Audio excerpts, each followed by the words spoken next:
everyone. Welcome to another episode of the Cubica AMF Seeds of Success podcast. Each week, we will plant knowledge, insights, practical tips, and trends so your center can be a striking success. My name is Orly. And my name is Dottie. And today's show title is Onboarding a Kiosk. Yes, today we are going to be discussing how to get customers and your employees to adopt the self-service model. And when you look at it, Orly, a kiosk, it's really like another employee, right? Yeah, I agree. And when a new employee comes in, you want to get along with them and you want to use them to your advantage. You do, and you know what? I mean, a kiosk is even sometimes more easier to work with, I guess I should say, because they never come to you asking for a day off, and they never call in sick. They never ask for a raise. So, I mean, it's pretty easy for us to want to adopt it, as a center manager or an owner, for us to want to adopt a kiosk, but we want to get the employees and we want to get the customers to be able to really utilize it and adopt it. And so there's a number of different things that we need to do, right? It's not as easy as just plugging in the kiosk and expecting people to automatically gravitate towards it, right? Yeah. You're introducing a brand new model. You're training your employees to behave differently on their journey throughout your bowling center. And so in order to do that, you have to make sure that you are communicating with them, right? So that's really what we want to kind of get down and get some of the details of how you can do that. And kiosks are everywhere now. It's an expectation. People are looking for that self-service model.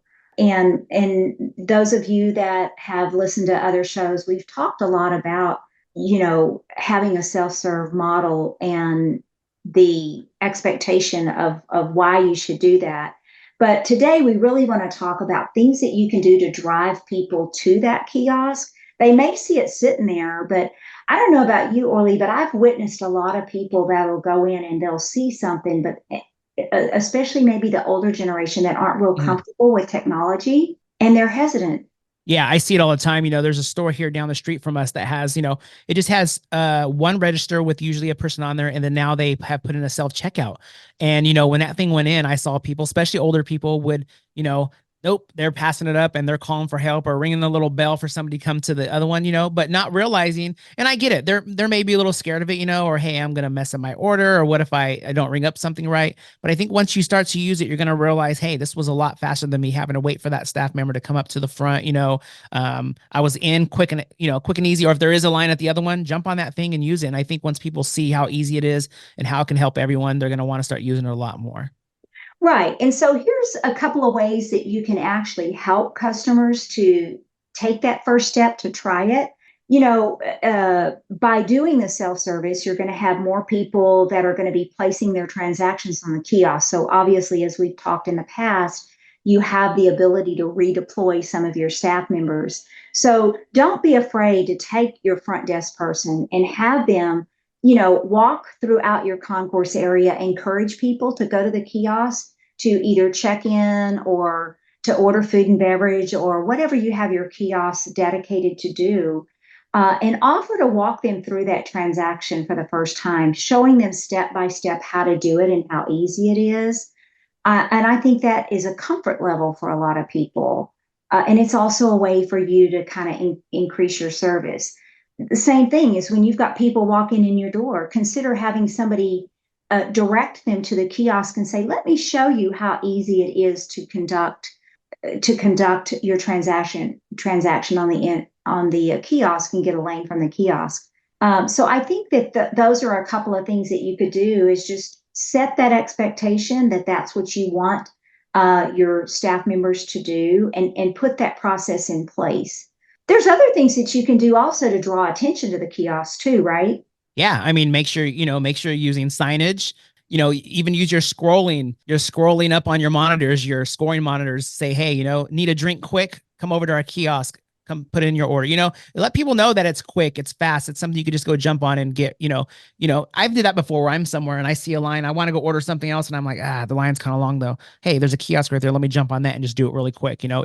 I've actually, gone to restaurants where, you go to get some food and I saw a kiosk and I didn't use it at first, but now I'm all about it. I see one person in line. I'm like, oh, jump into kiosk. I'm gonna get my order in quick and just be done with it. So yeah, definitely think if you let people know it's quick, show them that it's easy, they're gonna be all about it and start using it. Yeah, absolutely. And I mean, of course, you can put your menu on a QR code on the table on that menu. When they pull that QR code up, place your order at your nearest kiosk. I mean, you can be as creative as you want to be. One of the things that we've discussed in the past is be creative with your scrolling message. If you've got a downtime in your center and you're wanting to encourage people to start placing their orders at the kiosk, maybe do a short-term scrolling message for the next hour. If you place a food and beverage order at your kiosk, you'll get a complimentary soda or a complimentary bucket of popcorn or whatever the case may be. And you can set whatever parameters you want. It's Yeah. super easy. You put your scrolling message out, you go over and you tell the people at the snack bar what you're doing. You can have a dedicated price key for it so you can keep track of how many people. There's a number of things you can do. Be creative. Use your system to work for you. So, and then there's some physical things that you can do. You can make sure that you are, Cubica AMF's kiosks, we send out a promotional marketing kit and we have what we call little flags that adhere to the side of the kiosk. It has simple little instructions. Make sure that you are giving them the knowledge and the confidence to be able to use that. So use those promotional flags. Make sure that you are letting a customer know where those kiosks are. So signage, drawing attention to the kiosk, be it a ceiling dangler, flashing lights adhered to the around it, whatever think outside that box. Yeah, I've even seen I've talked to a customer that has did, after you put in your order, take a selfie showing that you use that kiosk order, tag us in it, and then you could use that on your social media to show more, show people out there that, oh wow, people are using their kiosk, it's fun, it's easy, have fun with it. Like you said, there's countless things you can do, think outside the box. Yeah, Yeah.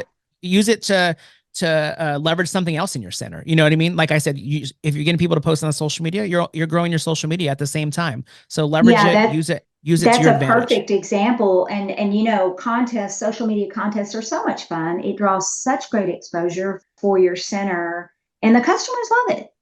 And your Yeah. customers are really, really creative. So, especially when it comes to doing contests and stuff like that, don't be afraid that you're not going to get a response because customers really are creative, especially your younger customers. They may blow you away with some of the things that they do. But yeah, have fun. Even do some little TikTok things of how easy it is to do, an order on a kiosk and maybe involve your customers with that as well, or Yeah, even one you could do employees. is, we mentioned it's kind of like a new employee. Make a video. Hey, everyone, we just want to introduce you to our new employee, and then kind of even show steps. This is how you order something. This is how you check in for bowling, have fun with it. And I think that will get people to definitely start using it. Yes, 100%. Well, I think this is, kiosks, as we've said many, many times before, they're not going away. It's something most especially younger crowds, they want that ability. They want to, a lot of them are used to dealing with cell phones and computers, and they prefer to not have human interaction.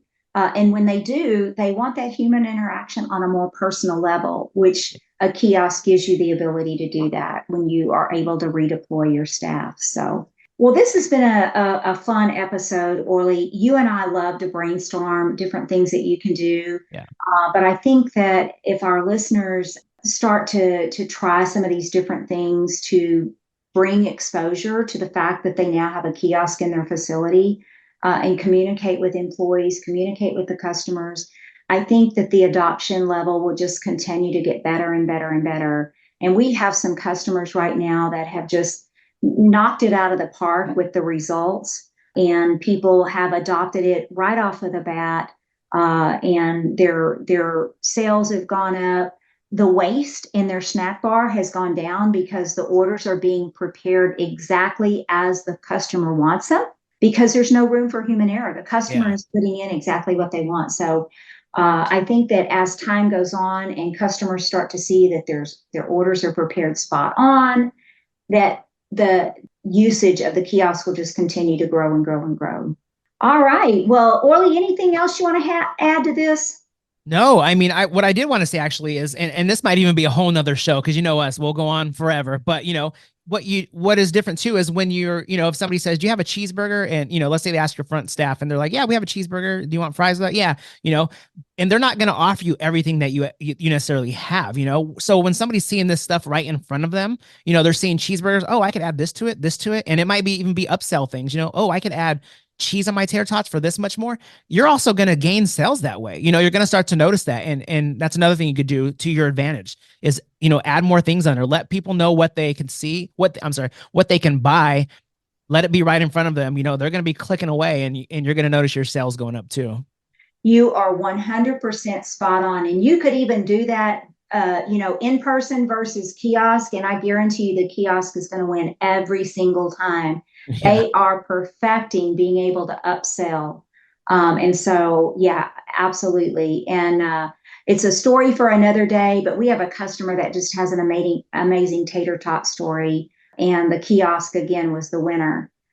So, absolutely a topic for another day. But yeah, well, thank you, listeners, for joining us today. Orly and I always look forward to our time with you guys. And we look forward to you tuning in again next week for another episode of Seeds of Success. Our goal is to just equip you with practical tips, ideas, and trends so that your center can just achieve levels that you never thought was possible. Remember to share this podcast with your entire team. We feel that there's a little tidbit of knowledge that is going to help everyone that's on your staff. And remember, the more seeds that you plant, the bigger the yield of your crop. So until next time, keep making bowling amazing and keep putting more money in your register.